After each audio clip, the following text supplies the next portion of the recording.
Demuestre aprecio sincero. ¿Cuántas personas lo hacen? Pocas, ¿verdad? Y pocas veces. Pero si usted es una persona elogiosa de esa minoría, en lugar de ser una persona de la mayoría criticona, ¿cómo cree que le va a ir en la sociedad? Eso es una persona con inteligencia social. Alguien que demuestra aprecio sincero, pero sincero, no como una estrategia para agradar y ascender, porque se nota cuando uno no es sincero. Y aunque no se note, cuando se dé cuenta, se va a sentir que lo manipulaste y que lo tomaste por tonto, va a quedar resentida esa persona y a largo plazo te va a salir caro. A corto plazo puede que tengas éxito, pero a largo plazo no, y se paga. Demuestre aprecio sincero. Las personas buscan satisfacer su sentido de importancia queriendo dejar un legado. ¿Por qué las personas habríamos de querer dejar un legado? Por ejemplo, los millonarios que financiaron al almirante Byrd en su expedición al Antártico en 1928. Pusieron la condición de que a las montañas heladas las bauticen con sus nombres. Estos ejemplos que te voy a contar están en el libro de Dale Carnegie, Cómo ganar amigos e influir en las personas.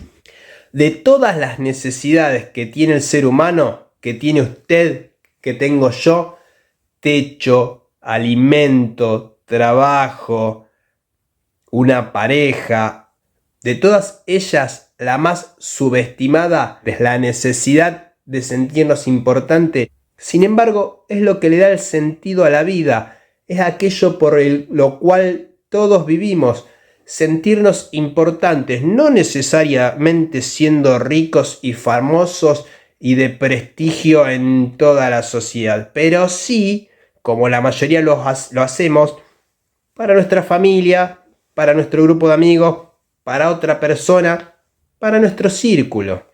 Fue el deseo de trascender para satisfacer su sentido de importancia lo que llevó al emperador Shah Jahan en el siglo XVII a construir el Taj Mahal, un mausoleo en honor a su esposa favorita, Mumtaz Mahal, quien falleció al dar a luz a su 14º hijo. ¿Por qué ese emperador habría de construir el Taj Mahal? Sí, estaba muy enamorado de su mujer, las leyendas que hay al respecto de que quería estar siempre con ella, pero levantar tremenda estructura edilicia para que quede por toda la eternidad, ¿por qué una persona habría de querer hacer eso? Para satisfacer su deseo de importancia. Lo mismo hizo el primer emperador de China, de la China unificada, Qin Shi Huang, pero en el 200 a.C., al hacer construir un mausoleo que llevó 38 años e incluye un río de mercurio y a los famosos guerreros de terracota. Fue el deseo de trascender para satisfacer su sentido de importancia lo que llevó al magnate del acero Andrew Carnegie a financiar la construcción de miles de bibliotecas públicas, la mitad de las cuales lleva su nombre, además de museos como el Carnegie Museum de Pittsburgh, la creación de facultades como la Carnegie Mellon, escuelas y ONG que llevaban todas su nombre.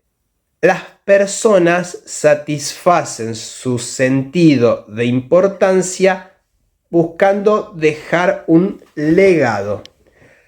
Cuando un científico hace un descubrimiento, es habitual que le ponga su nombre, como en el caso del síndrome de Alzheimer. ¿Quién cree usted que descubrió el síndrome de Alzheimer? Alzheimer, que fue observado por primera vez a principios del siglo XX por Alois Alzheimer. Lo mismo con el síndrome de Tourette, que fue diagnosticado por primera vez ¿por quién? Por George Gilles de la Tourette en 1885. También Hans Asperger fue quien planteó una variante del autismo que terminó llevando su nombre, el síndrome de Asperger. Tal vez hayas escuchado hablar del efecto Dunning-Kruger, que es lo que le ocurre a la persona ignorante que se cree que sabe y la persona que sabe duda. O sea, más ignorante una persona, más segura está de lo que dice, más sabe una persona, más duda de lo que dice.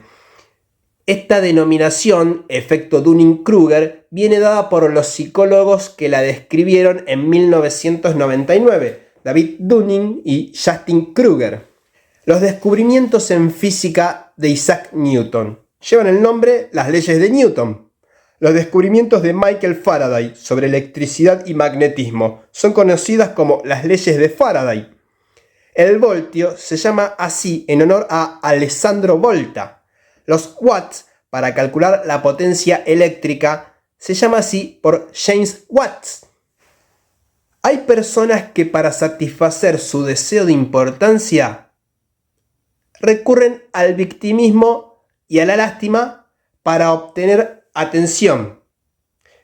En lugar de buscar un legado, buscan ser víctimas.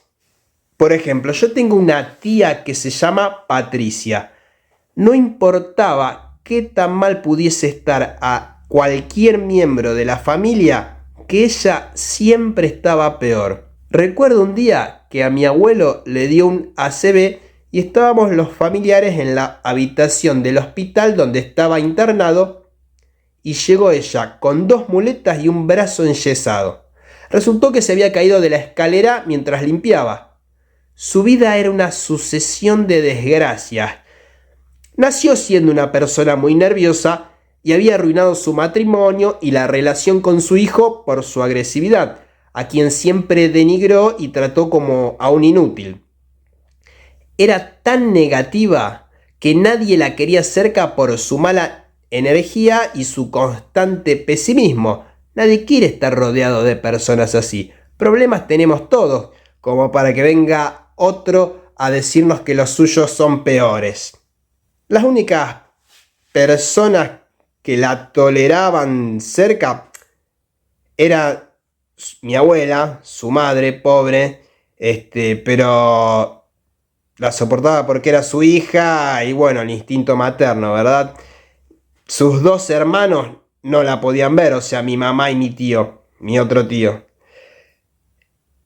Estuvo internada 2 semanas en un loquero, recurría constantemente a los médicos, le dieron 2 ACV y un día, y eso es hasta donde yo sé, porque nunca preguntaba por ella ni me informaba en detalle porque ya sabemos que estaba mal y algún problema nuevo tenía. Virus que surgía, virus que ella se lo agarraba. Ya sea en su época de la pandemia le agarró el coronavirus, le agarró el dengue, lo que haya, ella se lo pescaba. Resulta que un día falleció mi madre, su hermana, y yo me preguntaba cómo iba a ser ahora para ser la que esté peor, porque ella siempre era la que estaba peor que todos, siendo que nada podía ser peor que la muerte.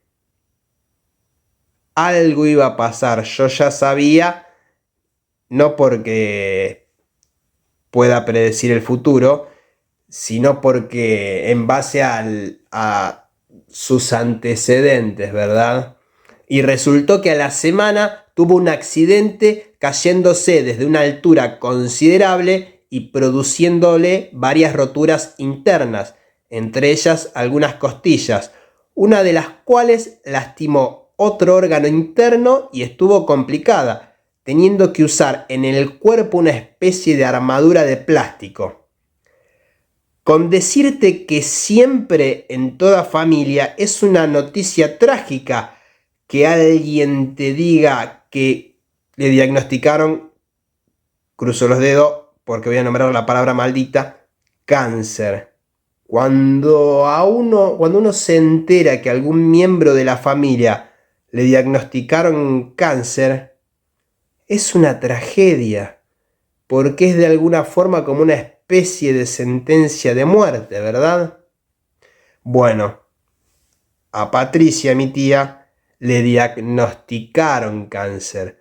Sin embargo, ninguno se sorprendió, ninguno de los miembros de la familia, no por malos, sino porque ya sabemos que si no le pasaba esto, le iba a pasar otra cosa y tarde o temprano esto también le iba a pasar. Era una desgracia andante esa persona. Así que cuando a ella le ocurrió, a nadie le importó demasiado, porque simplemente era otra noticia más en su desgraciada vida. Yo, al verla de casualidad en casa de mi abuela, le dije: cartón lleno vos, ahora sí que no te falta más nada.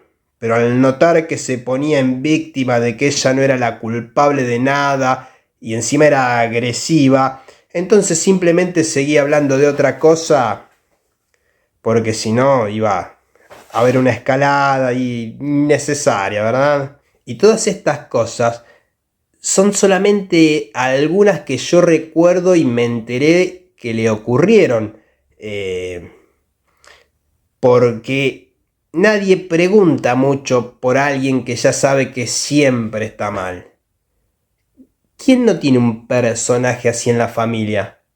Que vive del victimismo, llama la atención a los demás a través de la desgracia. ¿Por qué ocurre esto?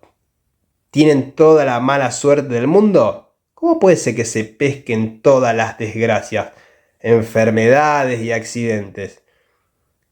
Porque es así como satisfacen su sentido de importancia, a través del victimismo. De entre todos los ejemplos que cita Dale Carnegie, habla de la esposa del presidente de los Estados Unidos, McKinley. Esta mujer se sentía importante haciendo que su esposo descuidara importantes asuntos de Estado para que se quedara con ella hasta que la hiciera dormir, permaneciera con ella mientras se hacía arreglar los dientes y hasta provocó una tormentosa escena cuando McKinley tuvo que dejarla sola con el dentista para acudir a una cita con su secretario de Estado. Anthony Robbins en su libro habla de cómo algunas personas tardan más de lo que deberían en curarse de sus afecciones debido a la especial atención que reciben por eso. Dale Carnegie nos cuenta el caso de una mujer que se vio obligada a afrontar su edad y aceptar el hecho de que nunca se casaría. Contempló los años solitarios que tenía por delante y en lo poco que le quedaba por esperar de la vida. Así que se metió en la cama y durante 10 años su anciana madre subió y bajó por las escaleras para cuidarla, alimentarla, atenderla en su habitación que estaba en el tercer piso. Por fin un día la madre, fatigada de tanto que hacer, enfermó y poco tiempo después murió. Durante unas semanas languideció la inválida, pobre. Después se levantó, se vistió y volvió a vivir. Así satisfacieron su sentido de importancia ambas, la madre siendo tan necesaria por su hija y la hija siendo tan necesitada de su madre. Algunas autoridades declaran que ciertas personas pueden llegar a la demencia a fin de encontrar en sus sueños el sentido de importancia que les ha sido negado en el áspero mundo de la realidad. Aproximadamente la mitad de todas las enfermedades mentales que hay en el mundo se puede atribuir a causas físicas como lesiones cerebrales, alcohol o drogas, pero la otra mitad no sufre al parecer ninguna lesión. Entonces, ¿a qué se debe su enfermedad mental? ¿Por qué enloquecen esas personas? Nadie lo sabe. Pero muchas personas que enloquecen encuentran en la demencia ese sentido de su importancia que no pudieron obtener en el mundo de la realidad. Como el caso de una mujer que tuvo un matrimonio que resultó una tragedia. Ella deseaba amor, satisfacción sexual, hijos y prestigio social, pero la vida destrozó todas sus esperanzas. Su esposo no la amaba. Hasta se negaba a comer con ella y la obligaba a servirle las comidas en su cuarto que estaba en el primer piso. No tenía hijos ni importancia social.